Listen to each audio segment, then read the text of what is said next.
Sometimes, it just hands you a moment.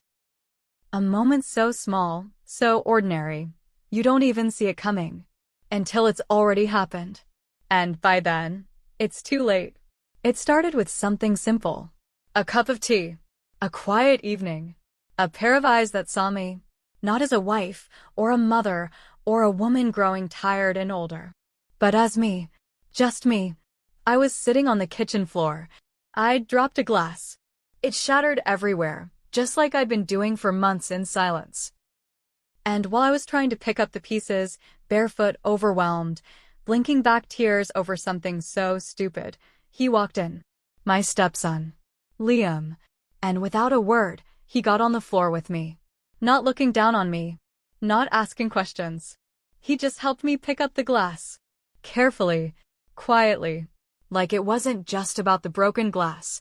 Like maybe he knew I was the thing that was breaking. And I wish I could tell you that's where the story ends. That a quiet act of kindness was just that. Kindness. But it wasn't. It was a moment. A shift. A thread pulled loose that would eventually unravel everything. I was lonely. Not the kind of lonely where you're alone in a room. The kind where you lie in bed beside someone every night and still feel like you're fading. I'd been fading for years. Mark, my husband, he stopped seeing me a long time ago. Stopped asking how I was. Stopped listening when I answered. He thought paying the bills was love. Thought sharing a roof meant we were still sharing a life. But love isn't measured in square footage. It's measured in presence. In warmth. In effort. And Liam. He was just supposed to be visiting. Just passing through. A polite, respectful young man finishing his semester. But somehow he became the only person who saw through the cracks. Who noticed the silences. The sighs. The way my hands trembled when I thought no one was looking. I didn't plan to need him. I didn't even realize I did. Until it was too late. And I know what you might be thinking. You're judging me already. But before you do, just listen. Because this isn't a story about lust. It's a story about starvation. About what happens when a person goes too long without being touched, not physically, but emotionally. When you're always the one giving, and no one ever gives back. Sometimes, all it takes is a look. A touch. A sentence said at the right time. Or the wrong one. This is the story of the moment that changed everything. It might make you uncomfortable. It might make you question your own lines. But it's real. And I lived it. And by the end, maybe you'll understand how a simple moment of help turned into something I never saw coming. Subscribe to Heartfelt Tales Unfold, where we share the stories that echo in silence and sometimes shatter it. I've been married to Mark for 12 years. 12 quiet, practical, well-managed years. On paper, it looks solid, stable. A nice house in the suburbs. Groceries in the fridge. Bills paid on time. But love doesn't live on paper. And inside those 12 years, I'd been slowly disappearing. It wasn't always like that. There was a time when he used to pull me in for no reason. Touch the small of my back just because. Kiss me mid-sentence. Ask me how I was and actually wait for the answer. But somewhere between the third promotion and the fourth forgotten anniversary, something shifted. He stopped looking at me like I mattered. And I stopped asking to be seen. The last time he touched me, really touched me, was 8 months ago. A lazy Saturday morning. I reached for him. He didn't reach back. He said he was tired. And I told myself that was enough. That I could live without being wanted. That this was just what marriage became after a while. So I made peace with the silence. Cooked his meals. Folded his shirts. Smiled for the neighbors. Played the role. Even when it hollowed me out. Then Liam came to stay. Mark's son from his first marriage. 22. Polite. Respectful. He called me by my name, not stepmom, just me. And that alone felt strange. He was supposed to be with us for a few weeks, college break. Nothing permanent. He brought his books, his laundry, and this quiet calm I hadn't felt in my home in years. He'd offer to carry the groceries in. wash his plate, ask if I'd eaten. Tiny, thoughtful things that felt like nothing, but meant everything. He wasn't trying to win me over. There was no charm or show. He was just kind. And when you've gone long enough without kindness, it feels like sunlight on skin you forgot you had. I didn't notice it at first. The way I started waiting for the sound of his footsteps upstairs. The way I lingered a little longer in the kitchen if I knew he'd pass through. The way his presence made the air feel lighter. And I hated myself for noticing. Because I wasn't supposed to. But there was something about the way he looked at me. Not with desire. Not at first. Just with attention. Warm, easy, open attention. Like I wasn't invisible. Like I was still someone worth seeing. Liam always looked at me with kindness. The kind that felt dangerous, because it made me feel seen. And when you've spent years being wallpaper in your own home, being seen is the most intoxicating thing in the world. It was late afternoon, the kind where the sun starts dipping but the heat still clings to everything. Mark had asked me to find a box of old files he needed from the garage. Said it like it was nothing. Didn't even look up from his laptop when I said I'd get it. The garage was a mess. Stacks of things we hadn't touched in years. I reached for the box, top shelf, of course, thinking I could handle it. I always do. But I lost my balance. Landed hard. My ankle twisted under me and I felt it. Sharp, sudden pain shooting up my leg. I called out. Not loudly. Just enough. Hoping Mark would hear. He didn't. Or maybe he did and chose to ignore it. Either way, nothing. Not a footstep. Not a "are you okay?" Nothing. I sat there on the cold concrete floor, one hand gripping the shelf, the other cradling my ankle. Tears burned the corners of my eyes, not just from the pain, but from the weight of realizing just how alone I'd become. Then, I heard the door creak open. Liam. He didn't say anything at first. Just looked at me, eyes wide, eyebrows drawn together. And in that moment, I saw something in his face that I hadn't seen in a long time. Concern. Not obligation. Not annoyance. Genuine, instinctive concern. He came over quickly, knelt beside me. "I've got you," he said softly. And he did. He slipped one arm around my back, the other under my knees, and lifted me like I weighed nothing. I wanted to protest. I didn't. Because for the first time in forever, someone was helping me without being asked. He carried me inside, carefully, gently, like I was something fragile. Set me down on the couch. Then disappeared for a moment. Came back with an ice pack, a pillow to prop up my foot, and a blanket. Tucked it around me like it was the most natural thing in the world. He didn't ask what happened. He didn't need to. He just sat there beside me for a while, making sure I was okay. It was the way he looked at me. Not with pity, but with a softness that felt like care. And I hadn't been cared for in years. He said, "You should have called me. I would have gotten the box for you." And I wanted to laugh. Because I had forgotten what it even felt like to be looked after. When he stood to leave the room, I wanted to call him back. To ask him to stay. But I didn't. Because I wasn't ready for how much I wanted him there. That night, I couldn't sleep. Not because of the pain in my ankle, but because of the warmth I felt. Long after he left the room. The next morning, I told myself it didn't mean anything. That Liam was just being sweet. That he would have done the same for anyone. And maybe he would have. But that didn't stop the way something inside me had shifted. I started waiting for his footsteps. The sound of the front door opening. The way he always said, "Hey, I'm back," like this house actually mattered to him. Like I mattered. I found myself listening for his laugh in the hallway. Looking at the clock around the time he usually came home from the gym. Fixing 2 cups of tea in the evening when I used to only make 1. Not asking him to sit with me, but silently hoping he would. And most nights, he did. I told myself I wasn't doing anything wrong. I was still loyal. Still faithful. Still married. Still invisible. And I started dressing differently. Subtle at first. A little mascara.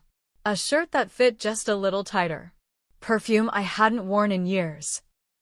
Just for me, I said, to feel good in my own skin again. But I was lying. I was dressing for the possibility that he might notice. And when he did, when his eyes lingered for just a second too long, something deep in me fluttered awake. It wasn't love. I knew that. I wasn't in love with Liam. But I was starving. And he was the only one offering anything that felt like kindness. Mark didn't notice. Didn't see the shift. Didn't see me, period. He came home late. Ate in silence. Slept with his back to me. Always tired. Always distracted. And I stopped trying to reach for someone who didn't even remember what reaching back felt like. So I started journaling again. Filling pages with thoughts I couldn't say out loud. Lines like, he asked me how my day was. Just that. And I almost cried. And what does it say about me that I feel more alive when he's near? And the one I kept writing over and over. Where did I go? When did I vanish? Liam never crossed a line. He never said or did anything that could be called inappropriate, but that didn't change the way I began to feel. And feelings don't care about rules. They grow in silence, in attention, in kindness. And I hated myself for it. For looking forward to our small talks. For replaying his smiles in my head. For wishing something I knew I had no right to wish. Because once you feel seen again, even for a moment, it becomes almost impossible to go back to being invisible. It started with breakfast. I came downstairs one morning, limping slightly, still nursing that ankle. And there he was standing in the kitchen, shirt a little wrinkled, hair a mess, and a slice of burnt toast in his hand. He looked up, grinned, and said, I tried. I really did. The toast was black on one side, barely warm on the other. I laughed, really laughed, for the first time in what felt like months. And something about the way he looked at me in that moment, like my laugh was the best sound he'd heard all week, made my heart thud in a way it hadn't in years. We sat at the counter with our ruined breakfast, joking about our lack of cooking skills. And then he asked me something no one had asked in a long time. What were you like at my age? I blinked. No one ever asked me about before. Before marriage.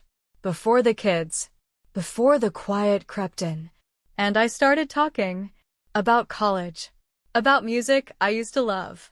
About writing poems in cheap notebooks and sneaking into concerts. He listened. Really listened.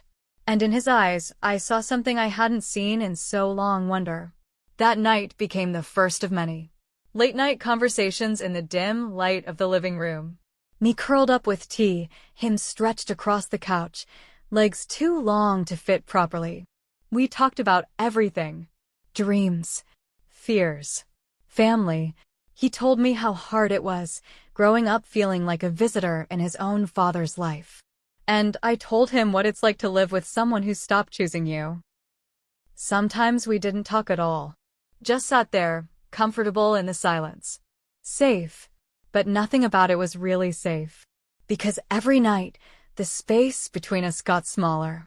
Not physically. Emotionally. Intimately. It all blurred one night. I woke from a dream, cold sweat, heart pounding. I don't even remember what it was about. Just that it left me shaken, alone in that big bed with Mark snoring beside me, turned away like always. I didn't cry loudly. But I guess Liam heard. He knocked once. Soft. Are you okay? I didn't answer. Not with words. But something in me needed not to be alone. He stepped in, didn't turn on the light. Just walked to the edge of the bed and sat down. He didn't ask questions. Didn't try to fix anything. He just sat. And after a long silence, he reached for my hand.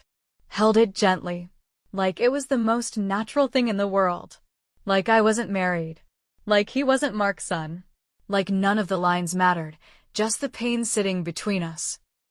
And I should have pulled away. But I didn't. His thumb brushed against mine, and I didn't pull away. It was raining that night, the kind of rain that fills the whole house with sound. Soft at first, then heavier, constant, like it was trying to wash something clean. Mark had left earlier that day. Another business trip. He kissed the air near my cheek, said, "Don't wait up," and walked out the door like he always did, like there was nothing to miss. Like I was just furniture that folded his clothes and packed his snacks. By evening, the wind picked up. The lights flickered once, twice, then went out completely. I found a few candles and set them in the living room. The flickering made the walls look warmer, softer. The silence wrapped around me like a blanket. And then I heard Liam's footsteps. He walked in holding a half-eaten apple and a deck of cards. Smiled like it was the most normal thing in the world. "Wanna lose at blackjack?" he teased. We sat on the floor. Just us. The storm outside. The glow of candlelight between us. We played. We laughed. The kind of laughter that slips out when your guard is down. The kind that feels like medicine. And somewhere in between the second game and the third, he looked at me, really looked at me, and said, "You deserve better than this." I froze. The room stopped. Even the rain, for a second, sounded distant. I laughed. Reflex. Not because it was funny, but because no one had ever said that to me. Not even me. And then I cried. Not loud, but enough. He didn't flinch. Didn't look away. He just moved a little closer. I should have stopped it. I should have looked away. But I didn't, because in that moment, I wasn't his stepmother. And he wasn't my husband's son. We were just two broken people trying to feel whole. He reached out slowly. Paused, giving me space to say no. I didn't. Our lips met in the middle. Not rushed. Not wild. Just aching, searching, asking questions we didn't dare say aloud. It wasn't about sex. It wasn't about revenge. It was about being chosen, even just for a moment. When we finally pulled apart, the silence was heavier than it had ever been. He whispered, "I'm sorry." And I said nothing, not because I didn't have words, but because I didn't trust the ones I had. Didn't know if they would come out as regret or relief. The next morning, the house felt colder. Not because of the weather, but because of the space that had suddenly grown between us. I heard his door open early. Too early. His footsteps were quieter than usual, like he didn't want to be heard.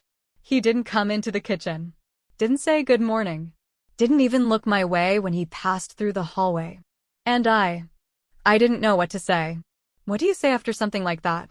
After a kiss that wasn't just a kiss, but a crossing? A confession? A mistake you almost needed to make just to feel alive again? We didn't talk about it. We didn't talk at all. I made coffee. Poured 2 mugs out of habit. Left one on the counter for him, even though I knew he wouldn't take it. He walked past it like it wasn't there. Grabbed his keys. Said quietly, "I think I'm gonna head back to school today." No explanation. No eye contact. Just that. I nodded. Because what else could I do? Beg him to stay? Ask him what it meant? Ask myself? He left with a duffel bag and a look I couldn't read. Guilt? Regret? Confusion? Maybe all three. Maybe the same things I was carrying in my chest. And then, Mark came home. Hours later. Smelled like hotel shampoo and stale cologne. Dropped his suitcase in the hallway and walked straight into the kitchen. He kissed my forehead like I was a lamp. Said, "Got the promotion." Smiled like he expected a cake and balloons. I smiled back. Nodded. Said, "That's great." He didn't notice the extra mug still sitting there. Didn't ask why Liam was gone. Didn't ask me how I was. And I just stood there. In that perfect suburban kitchen, smiling, while silently falling apart. I thought the kiss would be the hardest part. I was wrong. It was the silence after that nearly destroyed me. The days after Liam left stretched out like silence wrapped in fabric, soft, suffocating, endless.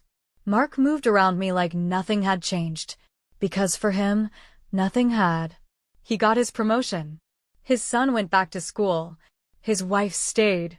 His life continued neatly, predictably, intact. But mine was unraveling. Not because of Liam. Not because of the kiss, but because of what it uncovered. I started waking up in the middle of the night, heart racing, the sound of the rain that night echoing in my head. Sometimes I'd sit in the dark living room, gripping a blanket like it might hold me together. Sometimes I'd open my journal and just stare at the page. I didn't know how to write the truth. Not yet. It wasn't guilt that ate at me. It was recognition. The painful, honest realization that I had been sleepwalking through my own life. And, for one moment, Liam shook me awake. I knew I had to talk to someone. Someone who wouldn't judge. Someone who wouldn't say, "You're a mother, a wife. You shouldn't feel this way." So I made an appointment. A quiet little therapy office 3 towns away where no one knew my name. And in that room, I spoke out loud what I had only whispered in my mind. I told her about the silence in my marriage. About how Mark hadn't really touched me in almost a year. About how I had stopped reaching for him too. About how it felt to be looked at like you're someone's responsibility, and then to be looked at like you're someone's choice. She didn't gasp. Didn't lecture. She just asked me, "When was the last time you felt like you were allowed to want something for yourself?" And I didn't have an answer. Because I couldn't remember. So I started writing again. Not for anyone else. Not to explain. Just to feel my own voice again. To remember who I was before I became someone else's background noise. Page after page poured out grief, resentment, longing, memories. Some pages were soft. Some were angry. Some were just blank because the ache was too much for words. But all of it was mine. I don't justify what happened. But I also won't pretend it didn't mean something. Because that kiss, it wasn't about Liam. Not really. It was about me. About remembering that I existed. That I could still be noticed, desired, held, if only for a moment. I'm not proud of what happened. But I'm also not ashamed of realizing I needed more. And that, maybe I was the one who'd stopped asking for it. Have you ever been shown kindness, and it unraveled everything you thought you knew about love? Not passion. Not temptation. Just kindness. Soft. Unexpected. The kind that slips through a crack in your chest and settles somewhere deep, somewhere that's been empty for far too long. That's what happened to me. One moment, I was a wife. A woman with roles, responsibilities, routines. The next, I was a person again. Not because someone desired me, but because someone noticed me, listened, held space where no one else had. Was I wrong for letting it happen? Was I wrong for not pulling away? For needing that moment more than I could explain? Or was I just human? I don't have the clean answer. And maybe that's the hardest part of it all. Because real life isn't tidy. Desire and grief, they don't knock politely. They arrive together, disguised as something harmless. All I know is that moment broke something open inside me. And once you taste what it feels like to be truly seen, you can't go back to disappearing. So I'll ask you. Have you ever crossed a line in your mind long before your body did? Have you ever confused kindness for something more because it was the only warmth you'd felt in years? Tell me in the comments. I read every single one. No judgment. Just truth. If this story touched a part of you you've tried to keep quiet, subscribe to Heartfelt Tales Unfold, where every silence hides a story, and every story dares to be heard. Tap the bell because the next one might echo your own.